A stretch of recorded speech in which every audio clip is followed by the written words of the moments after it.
headlines you can't get through your day without. On Power 101.7. All right. Good morning, 736. Checking in this morning. Good morning. Happy Compliment Day. I listen to a lot of radio, but you guys are the best and super exciting about Luda coming to the Delaware State Fair. So very good. Thank you so much. We appreciate that. Yeah. That's one of the big stories of the day. They announced Delaware State Fair, Ludacris coming.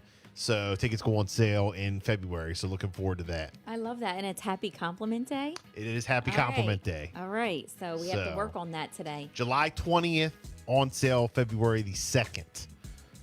So, Jess, what else is going on today? Yes. So President Joe Biden's reelection campaign is undergoing senior leadership changes with Jennifer Dillon and also Mike Dallion. They're going to do a transition from their White House roles to key positions in the campaign.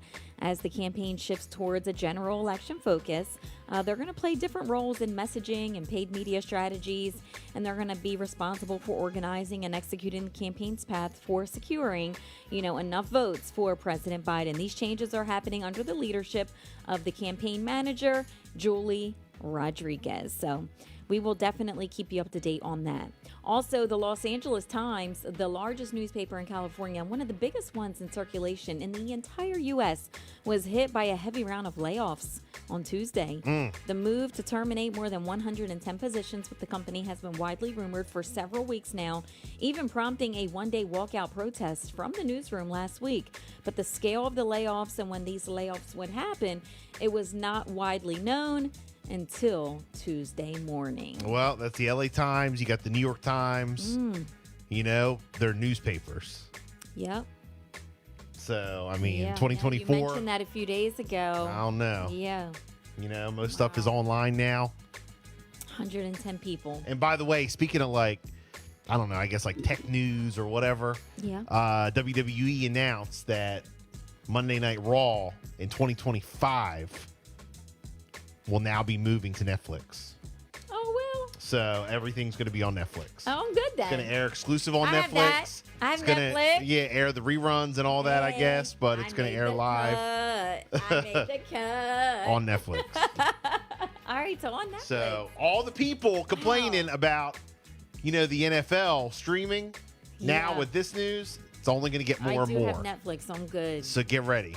It's only going to get more and more. Gosh. So people are coming off cable, moving to the streaming. Yeah, they are. So.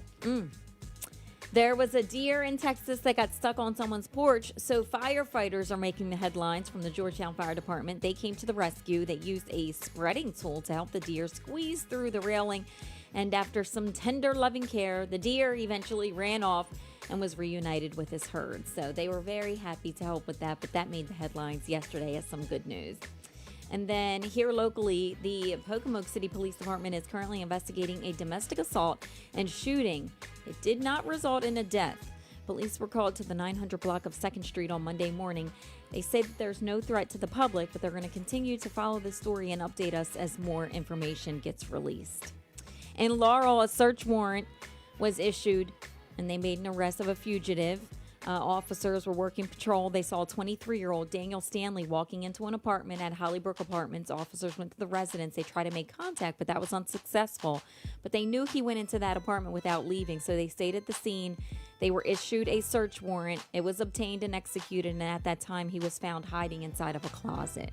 He was arrested and served with his active warrant out of the Laurel Police Department. So they were able to handle that. And then firefighters, they battled this blaze involving multiple EMS vehicles in Milton. Crews were called to the 24,000 block of Broadkill Road for a fire involving a vehicle and a carport structure. Firefighters with multiple area agencies responded. They were able to control the blaze in approximately 1 hour. They are, investigating the situation. They did determine that it began in the rear of a parked vehicle, and that's what caused an unknown electrical malfunction. So several EMS vehicles were reportedly damaged.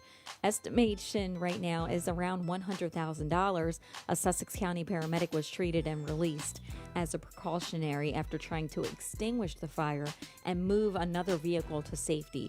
There were no other reported injuries, but those pictures are trending online. It's crazy to see. 628, it's a Bill and Jessica show. We got more headlines coming up on the other side with a 47 ABC update, and we got Jessica's Celebrity Buzz on the way as well. It's the Bill and Jessica show. Power 101.